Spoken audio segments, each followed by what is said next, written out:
começar a tarde de hoje na Rádio Bruna, ritmo, sumido Satanás.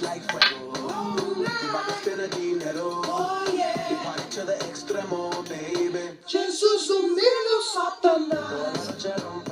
Oh, no. Oh, yeah. Jesus the rhythm of the night. A Rádio Bruna de hoje vai bombar, mesmo que não ao vivo, mas está bombando do mesmo jeito. É como se eu estivesse aqui conversando com vocês bem de boa, nessa tarde maravilhosa.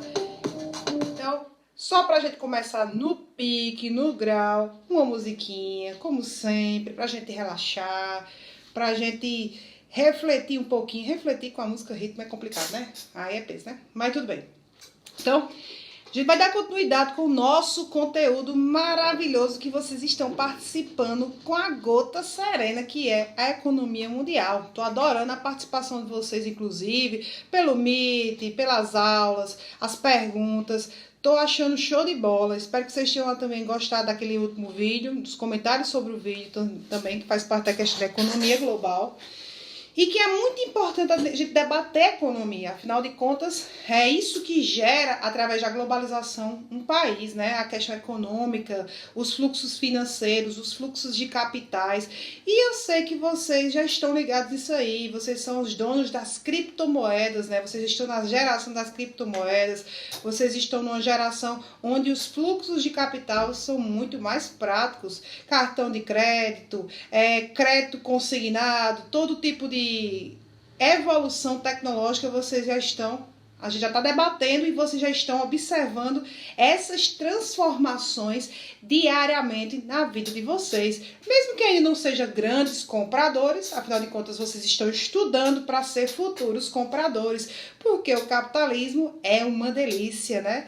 O capitalismo ele faz com que a gente se instigue cada dia mais a comprar e participar desses fluxos financeiros diariamente, né? Então, esse conteúdo de vocês vão encontrar no G7, na página 27, na Economia Mundial 3, que é o espaço geográfico na atualidade. Discutir a atualidade é discutir algo muito simplório, né? Porque vocês já estão participando dessa nova globalização. Esse novo fluxo de capital, vocês já estão há muito tempo convivendo, essa nova geração, vocês já são a geração de adolescentes que está convivendo assiduamente com esse novo fluxo financeiro que acontece ao nível global. Para começar, nós vamos ter que eu coloquei aqui um esqueminha para vocês, mas que houve, por exemplo, principalmente nos anos 70, uma evolução no meio técnico, científico e informacional. Além disso, também houve também aquela perspectiva estadunidense da crise do petróleo, como a gente já tinha debatido em outras aulas. Mas em meio a essa crise do petróleo e essa dependência eterna que os países do grupo dos 8 países mais ricos do mundo, que nesse período aí ainda era o período da Guerra Fria, a gente já volta a debater aquela mesma tecla da Guerra Fria, que nos anos 70 ainda estávamos na Guerra Fria, quase no final dela, né? Digamos assim, faltavam uns 15 anos para ela acabar. Mas nós já estávamos vivendo uma nova era no que diz respeito aos fluxos de capitais internacionais. Os Estados Unidos já estavam ditando muitas regras do capitalismo a nível global, principalmente no que diz respeito à evolução da informática, a informatização dos meios também de comunicação, os satélites que são provenientes também dessa revolução do meio técnico-científico. Então, tudo isso já estava sendo bem debatido e bem especificado na nova economia global. E, obviamente, a partir dos anos 70, nós estamos também que houve também o emprego das empresas transnacionais. As empresas transnacionais, que é aquelas empresas que se instalam nos países subdesenvolvidos, que ainda não tinham um processo de industrialização tão bem amplo e desenvolvido, e que começa a culminar nas nações subdesenvolvidas.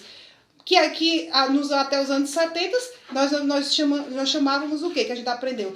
De terceiro mundo. Terceiro mundo, que era justamente o resto, o rabo da gata do mundo, que eram os países mais pobres. Que era a divisão, primeiro, países capitalistas, segundo mundo, países socialistas, e terceiro mundo, países pobres, países subdesenvolvidos, como a gente dá a nomenclatura atual. No entanto, houve também transformações a partir dos anos 70, como eu coloquei para vocês, na comunicação. Comunicação é o que a gente mais observa de transformação na economia. A comunicação é uma forma amplamente de a gente estabelecer fluxos de capitais financeiros. Sem comunicação sem a fibra ótica, sem a questão da telefonia, a gente teria como fazer, tipo, transações internacionais? Óbvio que não. Tudo era muito mais difícil de conseguir informações. A era da informação é essa. Mas antes dos anos 70, isso era muito mais difícil. Apesar que nos países desenvolvidos já tinham uma certa comunicação. No entanto, a questão do atraso nas telecomunicações, no atraso nas comunicações, fizeram com que muitas nações elas tivessem também um atraso nos capitais financeiros e, consequentemente, na industrialização, tá certo? Então, eu coloquei para vocês também nos meios de transporte. Obviamente, as comunicações e os meios de transporte, eles também tiveram que ser facilitados. Os meios de transporte mais modernos, que atendem mais a demanda do consumidor, cada dia se tornando mais prático. A gente vai lembrar um pouquinho da primeira revolução industrial. A gente analisava que os carros eles não atendiam à demanda do consumidor, não era o que realmente o consumidor precisava. Mas no século XXI, a gente vai ter que atender às demandas do que o consumidor precisa, o que é que ele necessita, o que é que ele quer, o que é que ele para atender a necessidade do cliente. Um carro com caçamba, um carro, por exemplo, mais feminino, que tem espelho para a gente se olhar, para a gente se maquiar. Então, tudo isso para atender a demanda do consumidor. E, obviamente, uma evolução dos meios de transportes, os trens-balas para levar um número de cargas e também de populações, de pessoas de uma maneira geral. Novas formas de...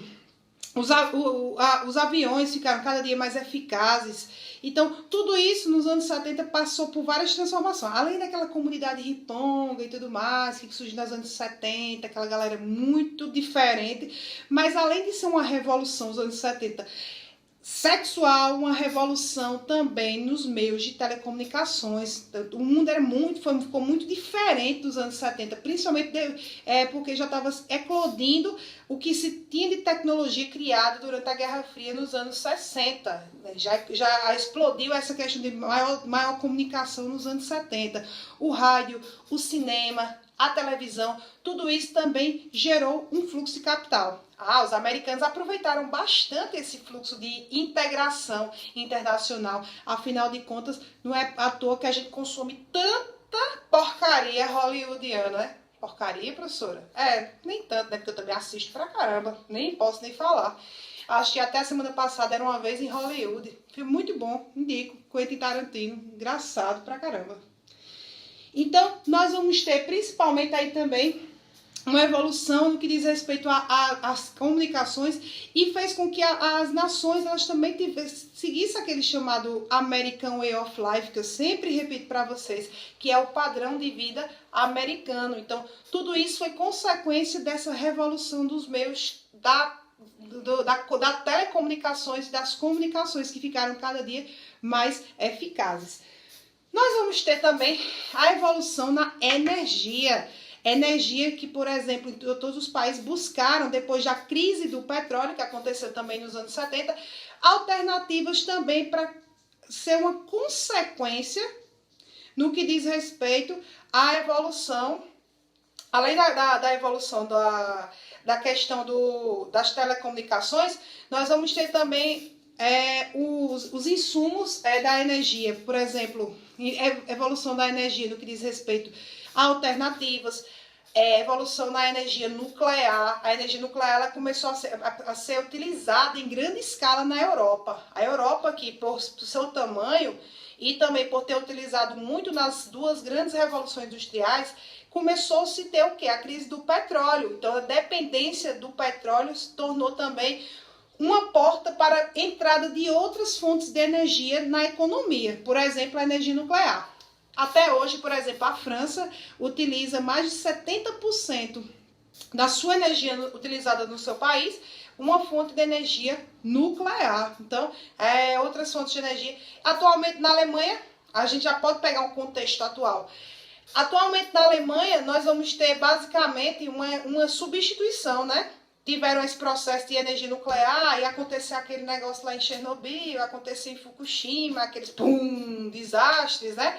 Então, houve uma substituição progressiva nas nações europeias desse tipo de fontes de energias. Então, está partindo mais para uma perspectiva de energia alternativa, né? Energia eólica, energia solar, biomassa, que é uma questão mais da modernidade, que foi mais eclodir agora nos anos 90, essa questão da substituição das fontes energéticas. Mas anteriormente, né, com essa crise da matriz energética do petróleo, que vem sendo utilizada desde o século XIX, eles pegaram e começaram a utilizar a energia nuclear, que hoje nem é tão segura assim, né? A gente vê aí Fukushima, por conta de um desastre natural, veio a tornar aquela cidade fantasma. Então, é importante também essa questão de investimentos em fontes de energias. E as fontes de energia do futuro são geralmente fontes de energias que nós chamamos alternativas e pouco poluentes, né? A gente nem está se preocupando tanto. Tá, a China tá, ó, Estados Unidos, países do G8, nem se preocupando com a questão de como o petróleo está contribuindo com a extinção da raça humana. No entanto, alguns países já estão pegando uma perspectiva mais futura e investindo pesado em fontes de energias alternativas, que é realmente a energia do futuro. Uma cidade inteligente, um país inteligente, uma cidade inteligente, ela utiliza fontes de energias alternativas. Afinal de contas, a gente precisa respirar, né? Então, com as combustíveis fósseis, nós sabemos que os problemas eles são bem maiores. E só vieram saber dessa crise do petróleo e dos efeitos nocivos do petróleo em relação ao meio ambiente, o carvão mineral, bem depois dos anos 70. Inclusive, alguns países até dos meados dos anos 90 negando, como é o caso dos Estados Unidos da América, os grandes, né? Então, nós vamos ter uma era online, né? Online como eu tô agora. Geralmente quando eu tô ao vivo com vocês, eu tô mais online, né? Mas eu tô online com vocês. Então, consequentemente, nós estamos numa geração em tempo real. Nós chamamos de geração online. Nós estamos em tempo real e vocês estão fazendo parte dessa geração online. Mas essa geração online foi justamente das invenções ocorridas, por exemplo, no próprio Estados Unidos. A invenção de computadores pessoais, depois que viraram telefones com as redes de telefonia que ampliaram o fluxo internacional de capital. Depois, a gente substituiu tão rápido o computador que a gente almejava tanto. Eu me lembro da idade de vocês, meu amigo, computador pra mim era luxo.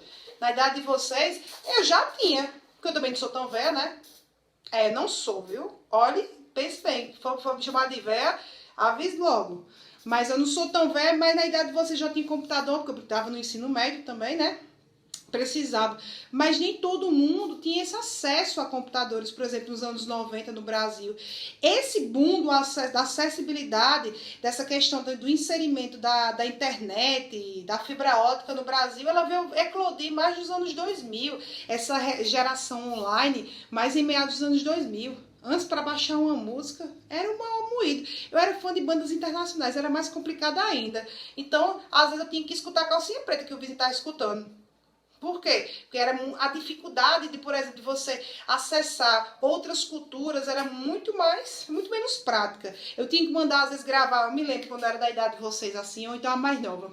Quando eu queria escutar minhas bandas internacionais, eu adorava Britney Spears, Backstreet Boys, tudo que era banda internacional. Aí o que é que acontecia? Basicamente, eu tinha que mandar gravar um CD. Professora, CD. Mas antes, quando eu era menor, eu gravava o quê? Uma fita. Eu pegava uma fita aquelas fitazinhas que tinha. Acho que vocês nem viram, alguns nem chegaram a ver. Uma fita. Quando passava na rádio a música, pegava meus dois dedos, ó, tac, no gravador. Pra poder gravar a música, pra escutar de novo, porque eu não sabia nem quando é que ia passar na rádio. Olha a facilidade. Tu escuta o Spotify, eu boto qualquer música aqui no meu celular, vocês podem escutar a Rádio Bruna em tempo simultâneo. Então, as coisas elas vão passando por um processo evolutivo e a gente vai acompanhando esse processo evolutivo e ainda vai evoluir mais. Eu me lembro quando eu queria assistir um clipe de música, também internacional, porque eu sempre fui muito americanizada, né? Hoje até menos, eu tô mais eclética, mas antes eu não escutava nem o forró, nem nada, porque eu não gostava. Mas aí eu pegava minha fita cassete, saudades locadoras. Era bom demais você chegar no final de semana, eu, jovenzinha, chegava na locadora, eu locava 3 ou 4 filmes. Aí você locava 3, pagava 3, levava 4. Passava o final de semana todinho assistindo filme. E aí de quem não levasse pra locadora rebobinado esse filme, viu? Porque pagava extra. Aí eu não sou doida nem nada, pegava, rebobinava a fita para não pagar 50 centavos a mais, que eu não sou doida. E, obviamente, todo final de semana era aquele mesmo ciclo de locadora. Agora, a gente tem as plataformas de streaming, né? Netflix, Amazon, Globoplay, quem mais? HBO Go. Tantas plataformas de streaming, eu acompanhei esse ritmo. Eu tô desde a época que eu sou cinéfila, eu gosto muito de assistir filme, eu tô acompanhando esse fluxo de evolução, tanto financeira como também da evolução tecnológica, há muitos anos. E eu tô conseguindo acompanhar junto com vocês. Mas tem gente que realmente não conseguiu acompanhar. Principalmente quem não tem tanto capital, né? Não que eu tenha, né? Não sou rica, né? Sou professora do Brasil, mas quem tem capital consegue acompanhar muito mais prático. Mas as facilidades do Brasil começaram também a eclodir nos anos 2000, né? A geração de computadores, os paraísos fiscais, que também tem no livro de vocês. O que é um paraíso fiscal? É um cabo que pegou aqui um dinheirinho aqui do governo. Eita, esse dinheiro aqui, ó. Vou pegar isso aqui porque ninguém tá vendo, né? Não tô roubando nada do cofre público. Vou fazer o seguinte, vou investir, vou arrumar uma pessoa com o nome lá, qualquer um, laranja, e vou jogar nas Ilhas Caimã.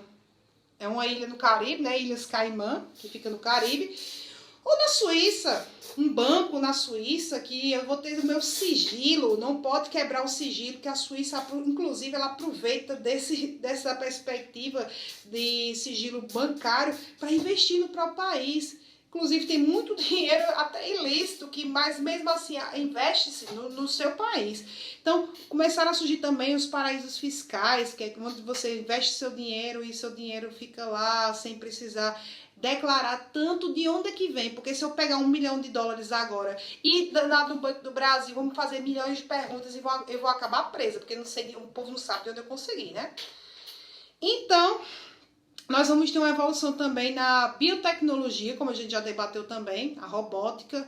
Ela começa a acenar muito mais para as nações a questão da robótica, a exportação de softwares. Inclusive, nós estamos numa cidade muito importante na produção de softwares, que são programas de computadores. Programas de computadores importantíssimos são criados aqui em Campina Grande.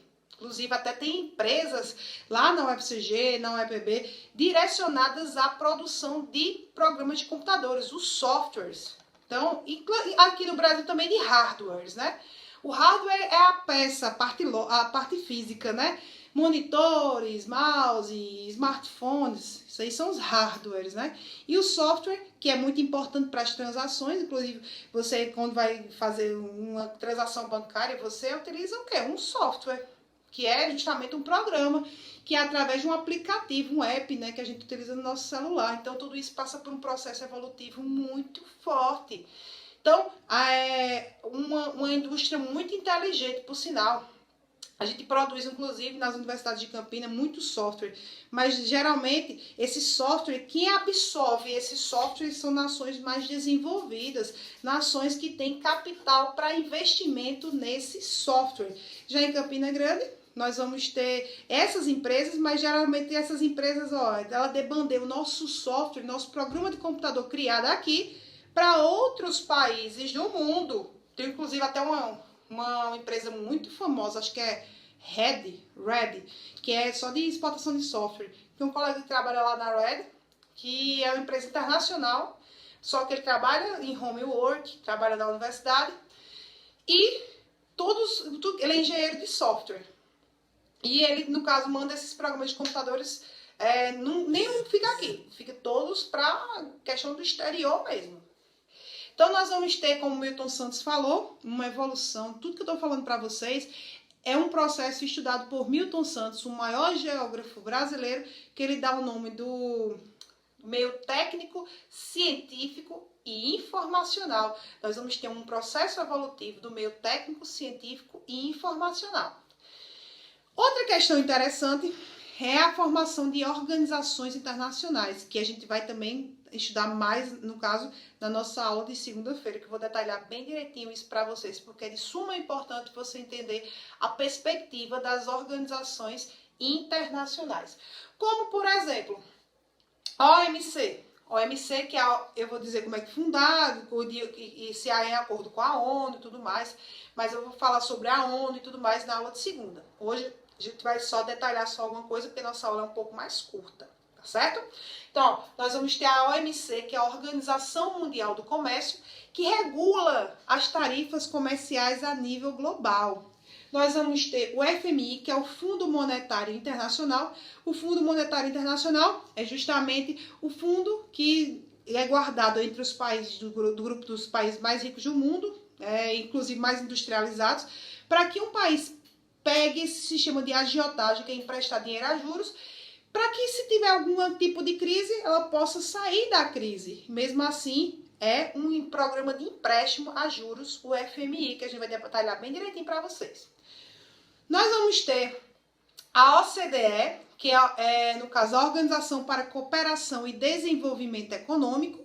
Então, é uma organização internacional também para o desenvolvimento, para a aceleração do desenvolvimento econômico nos países. E nós vamos ter o Banco Mundial, que também, no caso, foi importante para o desenvolvimento da economia global. Além disso, a OTAN, que também se organiza como uma organização internacional, que é a Organização do Tratado Atlântico Norte, que surgiu principalmente durante a Guerra Fria para evitar a expansão do socialismo na Europa. Mas até hoje a OTAN existe sim, tá certo? Então, vamos ficando por aqui. Mais uma edição aí da Rádio Bruna vai acabando. A rádio que toca corações. Vamos botar uma musiquinha pra gente finalizar essa tarde maravilhosa, esse fim de tarde maravilhoso. Espero que vocês tenham um fim de tarde gostoso, que vocês assistam essa aula bem de boa. Professora, precisa capiar? Não precisa hoje. A gente vai fazer só uma atividade do livro de vocês. Então, fiquem ligados lá na sala de aula da Google, que vai ter atividade sim hoje, galera. Nós vamos ter atividade sim. Então, hoje a gente vai terminar com uma musiquinha. Evapora, que essa música é muito boa. Hoje a gente vai terminar só com músicas top. A gente volta ao vivo com músicas muito bacanas. Então é essa aí, ó. Vai pra homenagear meu segundo ano. Essa galera animada, essa galera top. O que eu sinto batendo no peito, move cada passo. Se eu quero, eu sonho, eu faço. O meu corre é sagrado. O jeito da nossa gente é quente, é diferente. Ei, top, viu? Evapora, Isa, Ciara e Major Lazer. Até no México. O mundo lá fora, se quer, vem comigo, vambora. Tipo suor que evapora. Chegar, o tempo é agora. Deixar o mundo lá fora. Se quer, vem comigo, vambora. Tipo suor que evapora. Ei, um cheiro pra vocês. Fui. Saudades, viu, galera? A gente se vê ao vivo também por outras plataformas digitais, como o Meet, que a gente gosta tanto, tá certo? A partir de segunda-feira. Cheirão. Atividade, viu? Cuidado.